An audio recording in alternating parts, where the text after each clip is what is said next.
السلام عليكم ورحمة الله وبركاته، عاملين ايه؟ يا رب تكونوا بألف خير. وحشتوني كتير من الفيديو اللي فات، والنهاردة جاية لكم في فيديو جديد. وبرغم ان انا زعلانة منكم بس مرضتش اقطع الفيديوهات. بس انا محتاجة بقى منكم التشجيع اكتر من كده، علشان والله العظيم بتعب في الفيديوهات دي قوي. وبصراحة مش بلاقي التشجيع في الاخر. ابتديت بقى معاكم اليوم كده، وريتكم الطريق وانا رايحة التوكيل بتاع العربي. انا رحت توكيل العربي 3 مرات. على بال ما عملت الفرن، يعني هاحكي لكم كل حاجة بالتفاصيل دلوقتي. بس الأول بقى كده خلّصت ورجعت بقى البيت. أنا باحلم بالآيس كوفي ده مثلًا بقى لي يومين.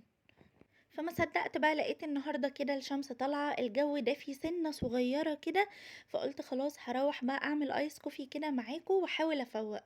بس اللي حصل غير كده خالص. أنا كنت نايمة متأخّر، وكنت صاحية بدري جدًا. ف قُلت خلاص بقى يعني إيه، هاكمّل اليوم صاحية وكده، وهاحاول إن أنا أنام بالليل. بس اللي حصل بصراحة كان غير كده خالص. أنا رجعت شربت الآيس كوفي بقى على أساس إن أنا بقى إيه، ه يعني خلاص هاقعد بقى ومش هانام. وبعدين شربت الآيس كوفي من هنا، دخلت نمت من هنا على طول، ما حسيتش بنفسي خلاص. وكانت عينيا كمان بتحرقني جدًا، وكان عندي صداع كده اللي هو الصداع النصفي ده. فقُلت لأ خلاص بقى ما بديهاش، كده، كده لازم أنام. فعملت بقى معاكم الآيس كوفي ده، ودخلت بقى نمت كده ساعتين، وبعدين قُمت علشان أعمل معاكم الأكلة اللذيذة دي. وكان عندي كام حاجة كده في البيت كنت عايزة أعملهم، بس بصراحة عملتهم لوحدي علشان يعني أنجز. خدت بقى الآيس كوفي كده ورُحت شغّلت سورة البقرة، وسِبتها بقى شغّالة وقعدت أشرب الآيس كوفي. هنا بقى بعد ما صحيت من النوم، جِبت معاكم كوبايتين ونُص دقيق، تمام، وكيس خميرة فورية اللي هي دريم، دي أحلى خميرة بالنسبة لي. وحطيت حوالي ربع معلقة ملح ومعلقة سكر، تمام.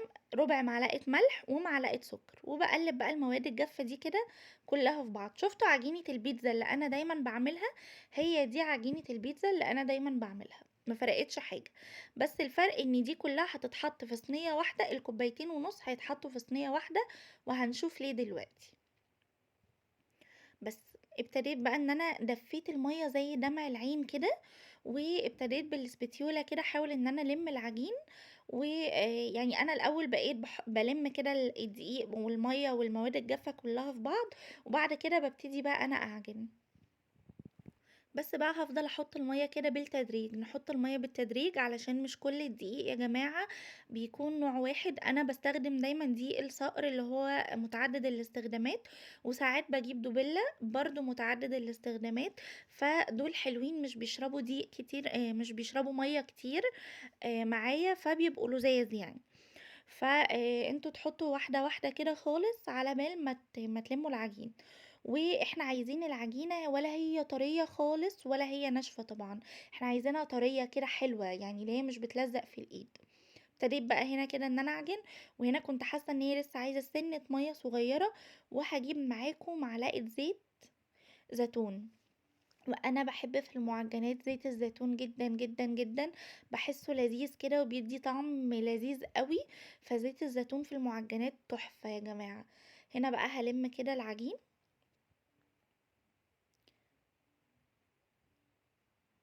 على بال بقى ما ألِم العجين، خلاص أنا لميته. بس تعالوا بقى أحكي لكم اللي حصل لي في العربي. أنا رُحت توكيل العربي 3 مرات. بصراحة يا جماعة، يعني أنا بقيت بالاحظ إن قطع الغيار عندهم بقت غالية أوي. بس يعني أنا باضمن التوكيل أكتر، اللي هو مثلًا أنت صلّحت لي الحاجة، فأنت بتدّيني على الحاجة دي ضمان. هي بقى لا قدّر الله صبحت تاني يوم باظت، هي بتاعتك أنت، أنت بتيجي تركّبها لي من غير أي حاجة. فرُحت التوكيل 3 مرّات. أول مرّة رُحت سألت على الأسعار ومشيت. تاني مرّة رُحت لهم علشان يبعتوا لي زيارة، فقالوا لي: "هاتيه أنتِ أحسن."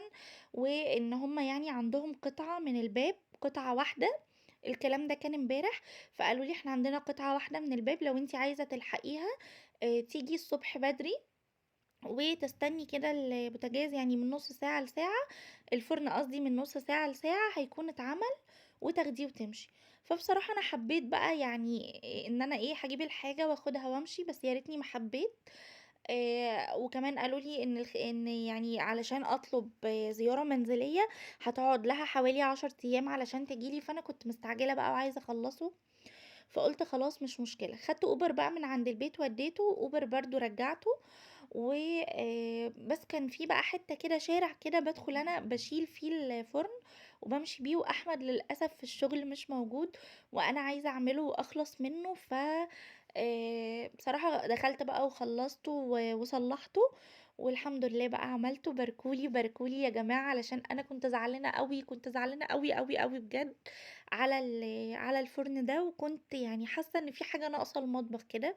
هو لذيذ أوي معايا، يعني طاجن صغير بادخّله، حاجة صغيرة كده بازُقّها على طول في الفرن ده، ما باشغّلش الفرن الكبير. لو عندي عزومة بابقى مثلًا شغّالة في الفرن الكبير والفرن الصغير بينجزني، بتطلع الحاجة كلّها سخنة مع بعضها، فبصراحة لأ، ما أقدرش أستغنى عنه. المهم بقى نرجع لأكلتنا تاني، جِبت معاكم كده لحمة مفرومة، حطيت الأول معلقة سمنة وشوحت فيها اللحمة المفرومة، ونزلت بطماطمتين كده صغيرين مش كبار، وكان عندي نُص قرن فلفل حامي حطيته، وكمان فلفل ألوان، أنا كنت مقطعاه الفلفل الألوان معاكم شرايح كده، فابتديت بقى إن أنا أقطّعه كده مكعبات معاكم، وحطيت بقى فلفل أسود رشة كده من البابريكا المدخنة وملح. وهاحط معاكم يا جماعة بُصّوا، يعني أقل من فص توم، يعني ريحة التوم، عشان أنا واحدة بتحب ريحة التوم في الأكل أصلًا.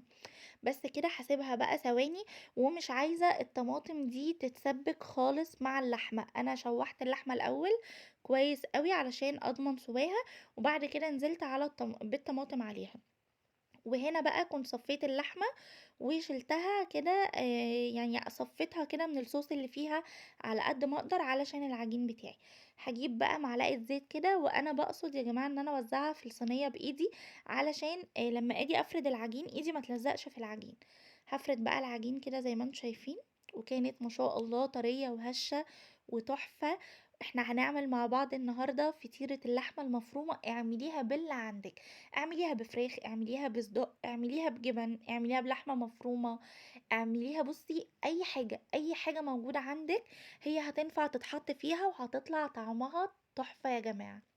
أنا بقى حطيت اللحمة المفرومة كده كلّها زي ما أنتم شايفين، وقفّلت بقى عليها من ورا وهاقلبها وابتدي إن أنا أفردها. في option بقى إن أنتِ تحطّي الموتزاريلا من جوّه وده أحسن، بس أنا للأسف نسيت خالص، أصلًا واقفة برضه تعبانة وصاحية من النوم عندي صداع نصفي برضه ما فيش فايدة يعني، فأنا قفّلت على اللحمة المفرومة كده، فلمّا قفّلت اتفاجئت يعني إن أنا ما حطيتش موتزاريلا، وهنا كنت بابُص اللي هو ممكن أفتح تاني وأحط، بس هافتح إزاي؟ أنا فردت العجين خلاص، فقُلت ما فيش أي مشكلة خالص، برضه هاخلّي طعمها إن شاء الله تحفة. وفعلًا يا جماعة والله العظيم طلع طعمها خرافة، ريحتها أصلًا وهي في الفرن كانت قلبة الدنيا، ريحتها كانت تحفة، فما بالكم بقى بطعمها، كانت خطيرة.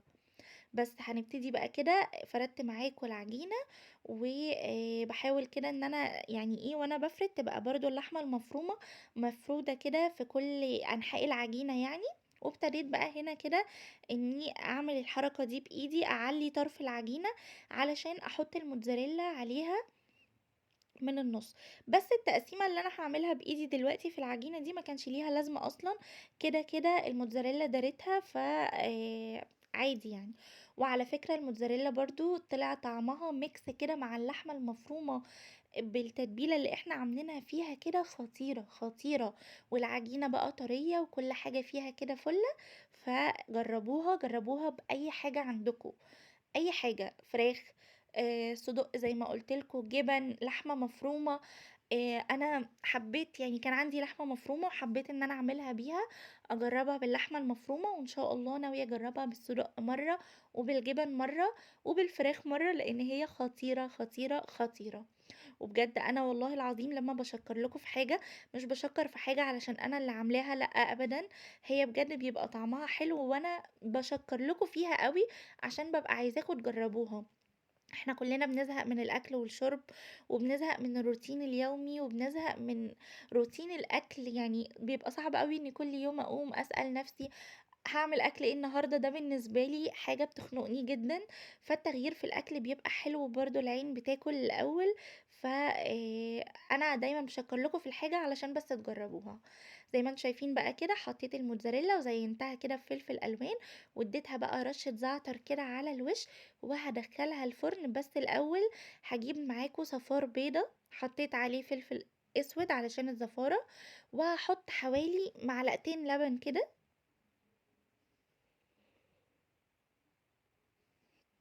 هاحط بقى معاكم معلقتين اللبن وهاخلطهم كده ببعض، وهادهن بقى الحواف بتاعة الفطيرة دي علشان تطلع كده واخدة لون كده ولذيذة وطعمها حلو أوي. زي ما انتم شايفين بقى كده بقيت اخد بالفرشة وادهن. وطبعًا لو أنا كنت حطيت بقى الموتزاريلا من جوّه خلاص ما كنتش هاحط من برّه. على فكرة إحنا ممكن عادي نحط من جوّه ومن برّه، بس هي هتبقى دسمة أوي، يعني أنا حاساها هتبقى بقى الدسامة بتاعتها عالية أوي لو حطينا موتزاريلا جوّه وبرّه. فأنا شايفة إن كفاية أوي يا جوّه يا جوّه مع العجين من جوّه، يا برّه. ولو كده تقسّميها بإيدِك زي ما أنا قسّمتها كده، وتحطّي عليها حبّة البركة من فوق وبس كده دوقي بقى. وطبعًا هتدهنيها بصفار البيض باللبن ده، هيطلع طعمها ولونها كمان هيكون خطير. هنا بقى قشّرت معاكم بطاطس كده وقطّعتها، بس أنا مش هاقليها معاكم، أنا مش هاكمّل معاكم الأكل لإن أحمد لسه أصلًا ما جاش من الشغل، وهاستناه علشان ناكل مع بعض. بس بصراحة بقى يعني لمّا طلعت كده وريحتها كانت خطيرة، خدت كده slice منها دُقته، كان طعمها يا جماعة والله العظيم تحفة، تحفة. عايزين بقى تاكلوها كده أنتم أحرار، عايزين تحطوا عليها مثلًا كاتشب برضه أنتم أحرار. في الحالتين طعمها اللهم بارك تحفة، تحفة، تحفة. فأنا بقى زي ما باقول لكم كده البطاطس دي خلاص يعني هاقشّرها كده وهاسيبها على جنب لحد ما أحمد ييجي. وهنا بقى الفطيرة كانت طلعت، أنا عملتها بدري عادي بنسخّنها في الميكروويف بتبقى ما شاء الله كأنها لسه طالعة من الفرن. شايفين بقى وأنا باقطّعها معاكم، شايفين لونها وشايفين طريان العجينة، ما شاء الله العجينة لو مش طرية مش هتتقطّع معايا بسهولة أبدًا. أنا حبيت إن أنا أقطّعها يعني شبه البيتزا كده، بس ممكن أنتم برضه تقطّعوها يعني مربعات، هتبقى حلوة. بس أنا حسيت إن كده حلوة يعني هنعرف نمسكها ونملكها وناكلها براحتنا، فقطّعتها زي البيتزا. وده بقى كان شكلها. كلموني عن لذاذة الشكل وخطارة الطعم، خطارة يعني إن الطعم خطير يعني. يعني قولوا لي إيه رأيكم؟ جرّبوها ومستنية كومنتاتكم بجد. أنا عايزاكم لمّا أعمل حاجة معاكم تجرّبوها وتقولوا لي رأيكم فيها بجد من قلبكم وبمنتهى الصراحة. فأنا هاستناكم تجرّبوها وتقولوا لي كومنتاتكم كده ورأيكم. وبس بقى هنا كنت باطلّع بقى slice كده علشان أكله. أجرّبها بقى من ريحتها كانت خطيرة، وأنا بصراحة بقى كانت ريحتها جوّعتني، فقُلت آخُد slice واحد كده واستنى أحمد بقى لمّا ييجي من الشغل ناكل مع بعض. وشايفين بقى الجبنة بتشد إزاي، وشايفين الفلفل الألوان، الطماطم، اللحمة جواها خطيرة إزاي.